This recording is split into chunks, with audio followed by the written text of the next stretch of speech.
mga magulang. Maging matalino, hindi man malamangan. Araw-araw, gumigising ng maaga. Binubuklat ang mga libro at nagbabasa. Mga blankong papel ay aking sinusulatan. Pinupuno ng aral sa paaralan.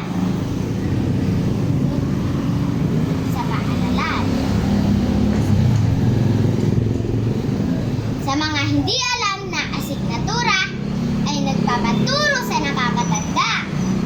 Nakikinig ako sa kanilang mga payo upang maisipan mas lalo pang mabuo. Sa darating na tamang panahon, darating ang pagsubok umaga at hapon. Magagamit